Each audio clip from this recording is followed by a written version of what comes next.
The day started like any other, birds chirping, sun glowing on the manicured lawns, and me sipping coffee on the porch while my daughter Lisa sketched in her notebook. But if you live in a neighborhood with a Karen for a neighborhood for an HOA president, you know peace is always on a countdown timer. And when it hit zero, it exploded bigger than I ever imagined. Welcome to the HOA Karen Chronicles. Comment which country you're watching from. Let's see how far this story goes. I'm a single father to a beautiful daughter, Lisa. She's my pride and joy, respectful, well-mannered, and the kind of girl who says thank you even to the Alexa voice.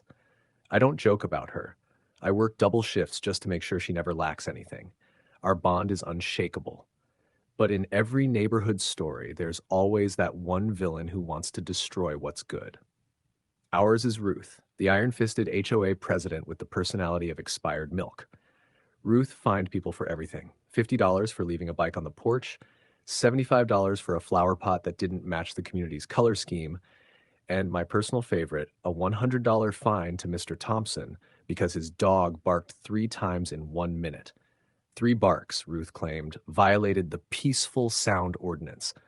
The woman wrote fines like Oprah handed out cars. You get a fine. You get a fine. Everybody gets a fine.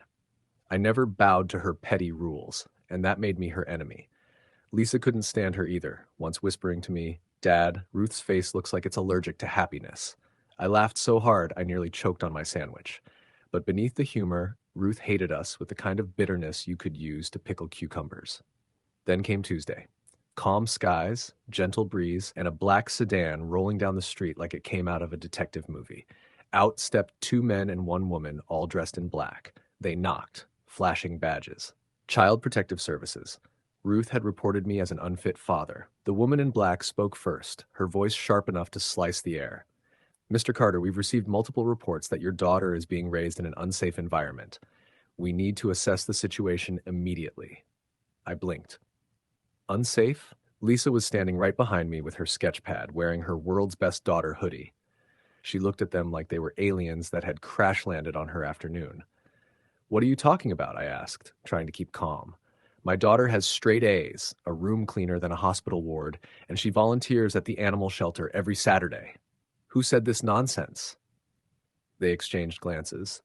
The report is anonymous, but it details severe neglect. Anonymous, my foot. It didn't take Sherlock Holmes to figure out who filed that complaint.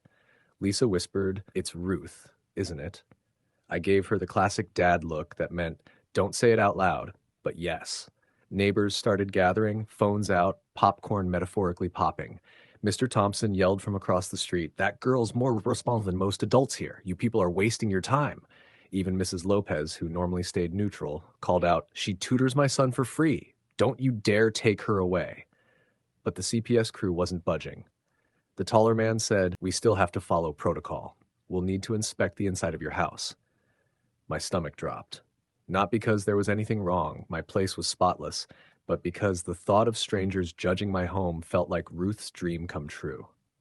They stepped in, looking around like they were auditioning for an HGTV special. The woman scribbled notes when she saw dishes drying in the rack. I couldn't help but snap. Careful, I might get fined by Ruth for the forks not facing east. Lisa giggled nervously, but I could see the worry in her eyes. The agents were polite but robotic, and despite the neighbors defending us, they circled back to the same line. We may have to take her for further evaluation. My heart pounded. Losing Lisa wasn't an option. If you're enjoying the story so far, don't forget to like and subscribe. The second those agents said they might take Lisa, my chest tightened like a vice. I stepped forward, planting myself between them and my daughter. You're not taking her. Not today. Not ever. You're basing this on the lies of a neighborhood tyrant who thinks a clipboard makes her God. My voice thundered across the street, and Lisa gripped my arm, her little face pressed against me. The neighbors erupted. Mrs. Lopez shouted, This is madness. That man packs better lunches than my husband ever could. The crowd laughed, but the agents didn't move. Then Mr. Thompson raised his phone high. I've got this all on camera. If you so much as try to drag Lisa out, it'll be viral before you can say bad press. Right on cue, a sheriff's cruiser rolled up. Sheriff Daniels stepped out, surveying the scene with the patience of a man who had seen one too many Ruth-related disasters. He asked for the report, skimmed it, and muttered, "Figures." He knew exactly who was behind this circus. Daniels ordered a search warrant for Ruth's house, and what they found made jaws drop. HOA funds were being siphoned into spa memberships, designer handbags, and even a $4,000 spiritual cat therapy bill for her beloved Mr. Whiskers. Receipts, bank statements, and emails tied everything back to her. The CPS agents realized instantly they'd been manipulated.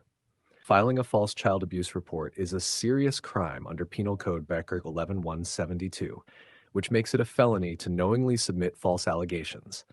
On top of that, Ruth's financial stunts violated Penal Code 484, fraudulent misappropriation of funds, and she also faced Penal Code Garkar 148.5, filing false government reports. Daniels snapped the cuffs on Ruth's wrists. She shrieked, "I was protecting the community." Daniels shot back, "Lady, you were protecting your spa days." The neighbors roared. Lisa, quick as ever, whispered, "Dad, looks like Ruth's face really is allergic to freedom." The crowd howled with laughter, echoing down the street as Ruth was shoved into the cruiser, Mr. Whiskers hissing from the window. The fallout was brutal. Ruth was indicted, stripped of her HOA title, and every fine she issued was reversed. Her house was seized to repay stolen funds, and the court ordered her to perform community service under Section 1203.1 Penal Code, cleaning trash along the very sidewalks she once policed with citations. Cars honked as she worked, neighbors cheering. Lisa was safe, our bond stronger than ever, and Ruth? She became a living warning of what happens when Karen power trips go nuclear. The end? Please like and subscribe for more HOA showdowns like this.